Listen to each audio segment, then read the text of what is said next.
The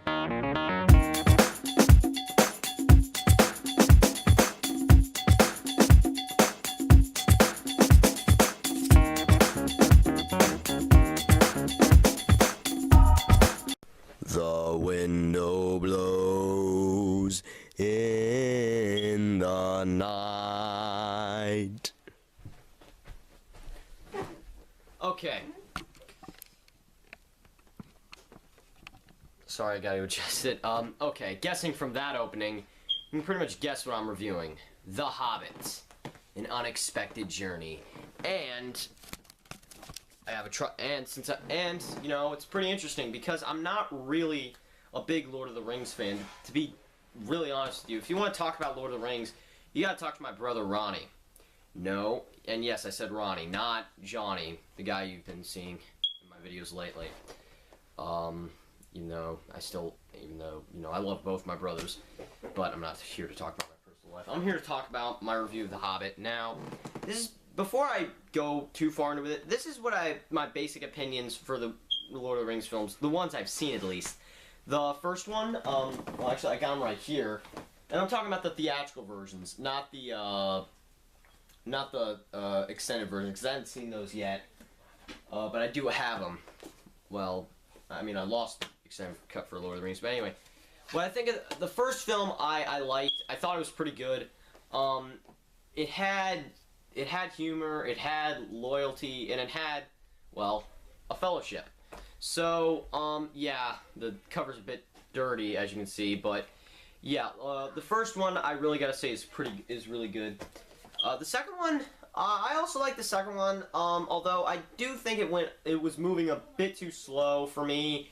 Let me just zoom in a bit to my face. Sorry about that. Oh, that's a bit too much. Sorry about that, but the second one I like too. It's just, I thought it moved a bit too slow for me, and so I'm not really sure about it, but I do love the second one. And you know, same feelings as the first one. Andy Serkis is freaking awesome as Gollum, and yeah, so yeah. The third one, Return of the King, it deserved the Best Picture Oscar in my opinion. Although it's not my place to say that because I haven't seen all of this yet. Reasons for that, just check out my you know what's bullshit knockoff of AVGN's. You just go a couple videos back. I'll have the video in the link below, but anyway, that's why that's. So, yeah.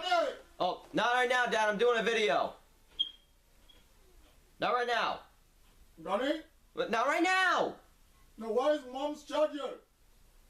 Oh, 1 second, please. Mom's laptop charger. 1 second, please. Alright, sorry for that disturbance. But overall, it's not my place to say my feelings about the third one, but from what I've seen the ending, and I've seen a couple of minutes in, and I've seen an hour long of it. So, yeah, I'm gonna have to see more of this, but from what I've seen, I think it's really awesome. Alright, now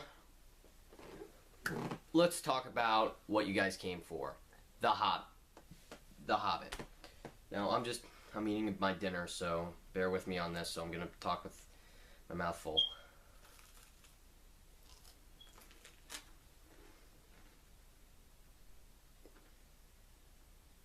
For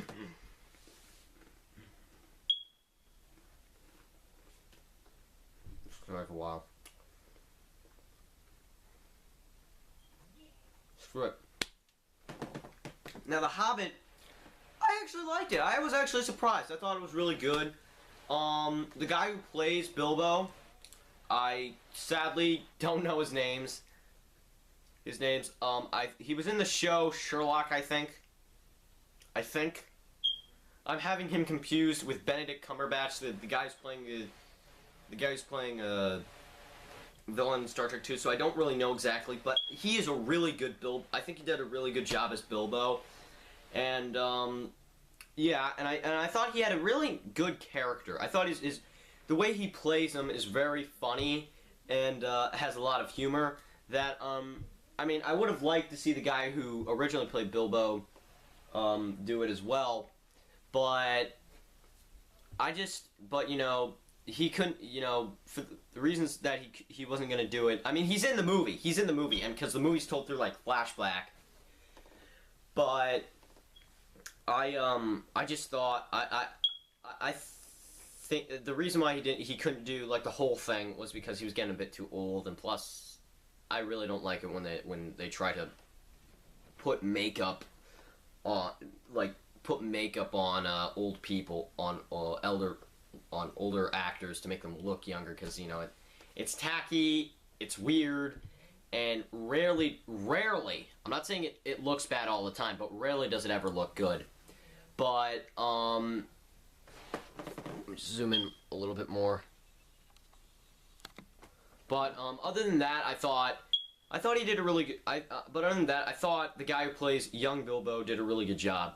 Now, Ian McKellen, he is always awesome. He's always awesome on anything he's done. I mean, he's Gandalf the Grey in this movie, not Gandalf the White, even though he was Gandalf the Grey in Fellowship. But yeah, I thought he was really good in this movie too. I loved him. You know, he's just. Although, when I think of Ian McKellen, I'll always think of Magneto, even though I think Michael Fassbender is a good young Magneto. But you'll learn about that when I get around to reviewing the X-Men movies. But that's when Wolverine comes out. But yeah, I thought he was I thought you know, he's got it back. He's gained it. He's got what he's always Gandalf. You know, I'm actually pretty glad that he didn't play. He wasn't Richard Harris's replacement for Dumbledore in the Lord of the Rings films, because you know it would have just been Gandalf in a Harry Potter movie. Oh, sorry, I said Dumbledore and Lord of Harry. Well, anyway, forget about that. But it would have been Gandalf in a Harry Potter movie. But I'll talk about that if I ever get around to the Harry Potter films. But you know what? I am focusing on Lord of the Rings. Sorry about getting off topic. I don't know what's going on with me today. But anyway, as I was saying, because my dad screwed me up because I was going on topic. Anyway, as I was saying, this movie's good. Like I said, I love him as Gandalf. But anyway, the dwarves. Now, as for the dwarves in this movie are actually really. I think they're all great actors. I think the guy who plays, I think it's Theron, the head dwarf. He did a really good job. There's just one thing. He sounds a lot. His voice sounds like Chris Hemsworth, only a little bit more Russian. I don't know what it is. It's just when I first saw the trailer, I actually thought it was Chris Hemsworth. I was like, wait a minute, Chris Hemsworth's in this movie? I didn't know that. But no, it's a different guy. But he sounds a lot like him. And you know, I really, you know, I thought they were funny. I thought I really, you know, you really feel for the Theron, you know, because I think it was his grandpa or his grandfather. I don't know. I'm gonna go. I have to see it again too, but you really feel for him when all these bad things are happening, and when he faces off his enemy at the end, you really feel for this guy, and it's really good. Now, what everybody wants to hear about, I'm pretty sure, is Gollum. Oh, my brother's watching Dark Knight Rises in the other room. Sorry. But you all are probably wondering what I think about Gollum. He is just as awesome as he was in these movies. Because Andy Serkis, he's good in anything. He's good. He was great last year in Rise of the Planet of the Apes. He was great last year. He was great in King Kong. He was, you know, in that movie he played, and I'm not talking about the sailor guy he played. I'm talking about Kong. I'm talking about freaking Kong. I'm talking about Kong. But Andy Serkis is good at anything, and he is great. He will always be great as Gollum. I'm surprised because I'm acting like a complete fanboy, And I'm not even that big of a Lord of the Rings fan. I just got into it. Honestly, I just started getting into the series.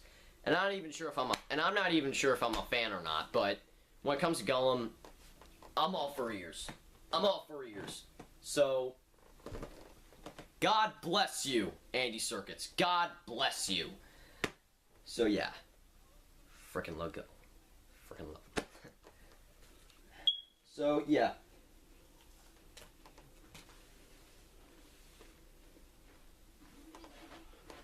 Although, I'm still eating my dinner.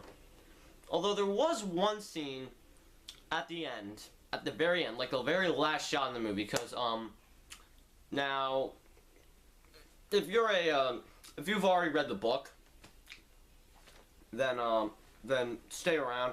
But if you haven't, you're gonna have to click off this review right now. But, the very end with the dragon in the movie, because they're trying to go and slay this dragon to get, the gold. At the very end with the dragon, he's like going like this, he's going like this, he's going like this, he's going like this. And then his eyes like this. Like that, it's like. So, yeah, and when I saw that in the theater, I was just like, wait, it's a bit black. I was just like, that's a bit too much. That looks a bit too much like the Godzilla poster to me. I'm not kidding. It kind of does. And it's very, excuse me, I gotta pan it back. It's very, a little bit weird in a way. But that, because, I was just like, it looks like Godzilla. It kind of does look like Godzilla. So, yeah, that's actually my only gripe about the film. Well, actually not my only gripe. I also have another gripe. The guy who plays the brown wizard, I forgot his name. I think it was Ragenbast, probably Ragenbast, or maybe not. I kind of forgot. But he was a bit unnecessary to me. He was kind of, and Jeremy Jahns said this in his review. He was kind of like Jar Jar Binks. Now you might hate me, but I'm not that big of a hater on Jar Jar Binks. Yes, he's annoying, but he's just like, I can pass that. He's, because Lucas, he had every film, even before this, had an annoying character, so. Plus there was little Anakin, so what do you expect? But anyway, this guy was a bit, it wasn't annoying, it's just, he was a bit, like, what are you doing here? It's just, what are you doing? Because, and like, way in the film, you kind of forget that he was even in the film, because some of his scenes are pointless. Like, there's this one scene where he's trying to resurrect a some sort of, like, ferret, I think. I don't even know what it was, but it was a bit pointless. Because, and the spider thing, now, let me just go off and say I have not read the book. So maybe these spider things, and again, if you haven't seen the movie, click off this review immediately. But let me just pan it back because I'm a bit out of. But it might be explained in the sequel. I don't know, but who knows? Now,